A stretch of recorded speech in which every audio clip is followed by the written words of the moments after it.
Hello दोस्तों, आज की वीडियो में हम लोग चलेंगे धर्मशाला में स्थित प्रसिद्ध ओशो आश्रम ओशो निसर्गा में।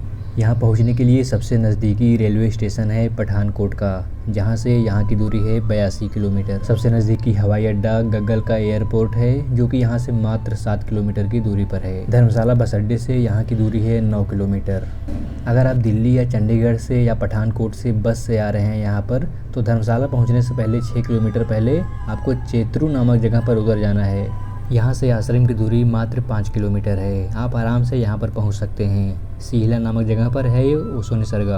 आप धर्मशाला से 500 रुपये में टैक्सी बुक कर भी यहाँ पर आ सकते हैं। ये है निसर्गा आश्रम का बाहर का सीन। निसर्गा आश्रम बहुत ही सुंदर बना हुआ है, एकदम से प्रकृति की गोद में, भागम भाग से दूर, एकदम निर्जन स्थान पर है। आश्रम की लाइब्रेरी बहुत ही अच्छी है। यहाँ पर आप बहुत सारी किताबें पढ़ सकते हैं। यहाँ से हम लोग आगे बढ़ेंगे तो देखेंगे चारों तरफ से पर्यावरण हम पर फूल बरसा रहा है। पास में ही एक छोटी सी प्यारी सी नदी बहती है। पानी की कलकल ध्वनि के साथ हम लोग आश्रम का चक्कर लगाते हैं। चारों तरफ बस हरियाली ही हरियाली। आप जहाँ देखेंगे आपको मंत्रमुग्ध कर देने वाले दृश्य आपको दिख जाएंगे। इतना सुंदर आश्रम बनाने का श्रेय जाता है माँ योग नीलम को। माँ योग नीलम ओशो के अमेरिका से वापस आने के बाद उनकी पर्सनल सेक्रेटरी निर्धारित की गई थी। ओशो के जाने के बाद वो यहाँ पर आ गई और आश्रम का निर्माण किया, और तब से लेकर अपने आखिरी समय तक वो आश्रम का ही देखभाल करती रही। 1921 में उनका देहांत आश्रम में ही हो गया था। उन्होंने उस ओशो के ऊपर एक किताब भी लिखी है, उसका नाम था बीइंग एट होम।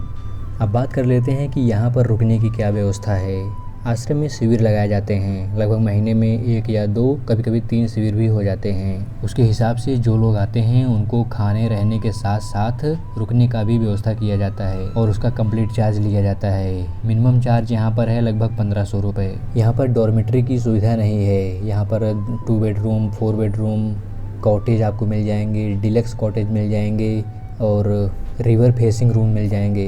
सभी के प्राइसेस अलग अलग हैं। आपको 1500 से लेकर काफ़ी ज़्यादा प्राइसेस भी हो सकते हैं, लगभग 5000 6000 तक भी।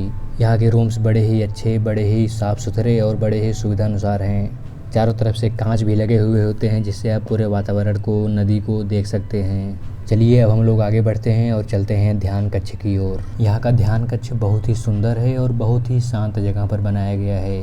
इस ध्यान कक्ष को माँ के पेट के आकार का बनाया गया है, जिससे कि मेडिटेशन करने में और भी ज़्यादा सहायता मिलती है। यहाँ पर डेली ध्यान भी कराया जाता है। सुबह सक्रिय ध्यान, दोपहर में कोई एक ध्यान, उसके बाद शाम को कुंडलनी और वाइट रोज रात में कराया जाता है। यहाँ पर कम से कम एक बार में 100 से ज़्यादा लोग आराम से बैठ सकते हैं। ध्यान शिविर महीने में 1 या 2 बार कराए जाते हैं, जिसकी पूरी जानकारी आपको इनके वेबसाइट पर दिख जाएगी, और पूरे साल भर का कैलेंडर भी तैयार रहता है। ध्यान कक्ष को रुकने के स्थान से थोड़ा दूरी पर बनाया गया है, जिससे और भी अच्छा लगता है। माँ योग नीलम के जाने के बाद अब माँ देवप्रिया यहाँ का संचालन करती हैं। अब हम लोग चलते हैं यहाँ के किचन की तरफ। किचन भी बहुत ही साफ़ सुथरा, बहुत ही सुंदर दिखता है, और यहाँ पर भोजन बनाया जाता है। भोजन कहते हैं कि यहाँ पर ऑर्गेनिक खाना बनाया जाता है, मतलब यहाँ पर सब्जियाँ खुद उगाई जाती हैं, यहाँ पर खुद बीज बनाए जाते हैं, और उसी के साथ खाना आपको दिया जाता है। सुबह 8:30 बजे नाश्ता, दोपहर में भोजन और रात में भोजन दिया जाता है।